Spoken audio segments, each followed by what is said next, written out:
Magandang hapon mga kabay. So ito yung pangalawa ko na repair mga kabay. 39293 letter A. Ang model nito mga kabay dito 5032. So ayan mga kabay, titesting natin. So gumagana siya mga kabay.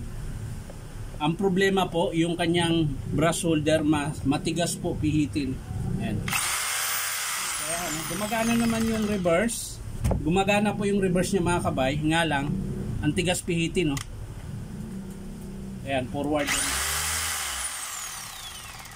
Ayan, no. Kailangan dalawang kamay bago mo maisilik sa reverse tsaka forward. So, yan mga kabay, isang buo po yan, yung brush holder. Kapag matigas po pihitin yung reverse forward niya, ang papalitan yan mga kabay, itong buong brush holder. Ayan. Ayan, ang tigas.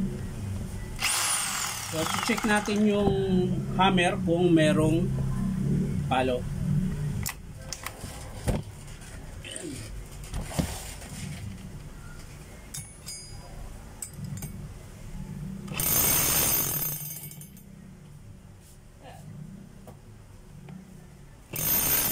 Ayan mga kabay, meron po siyang hammer. Walang problema sa hammer niya.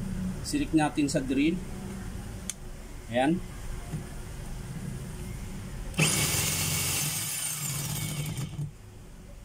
Hammer ulit. So malakas po yung hammer niya mga kabay. So ang problema lang talaga mga kabay yung kanyang brush holder. Check lang natin yung lever niya. Ito. I-check natin yan, baka pudpud na rin. So yung pagtanggal yan mga kabay, dating gawi pa rin. Diba po, nakadiretso po siya dyan. Ibig sabihin nakalagay po yan sa hammer. Kapag inangat natin ito mga kabay, ayan yung arrow niya nasa taas. Ibig sabihin yan mga kabay, nasa drill po siya. Pag kinalas mo yan mga kabay, pipihitin mo lang papunta roon. Tulad nito mga kabay. Ganun lang po ang pagkalas. Yan. Kailangan nakatapat yung arrow doon. Yan. Tapos, kakamayin mo na lang yan mga kabay, dahan-dahan. Ayan, kalas na yan.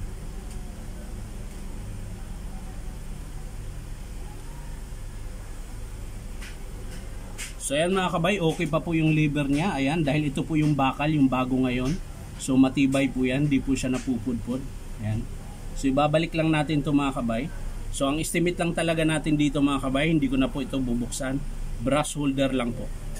So babalik natin kung paano nyo kinalas mga kabay, ganun din po ang pagbalik. Ayan.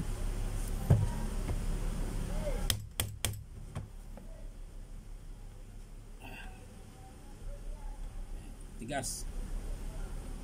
Pag matigas mga kabay, huwag mo ipilit dahil baka mabali. Ayan. So ilalagay mo siya sa gitna, papaandarin mo siya. So ayan mga kabay, ibig sabihin pag di po siya papasok dahil hindi siya nakagitna. So papaandarin mo siya mga kabay, kakadyutin mo. Tapos tutulak nyo sa gitna yung spring. Ayan. Ayan. Pag nakaganyan nyo yung spring, yung forma, okay na yan. Kakabit mo na yan mga kabay. Ayan. So, kakabit ko mga kabay. O, ayan. Ang bilis.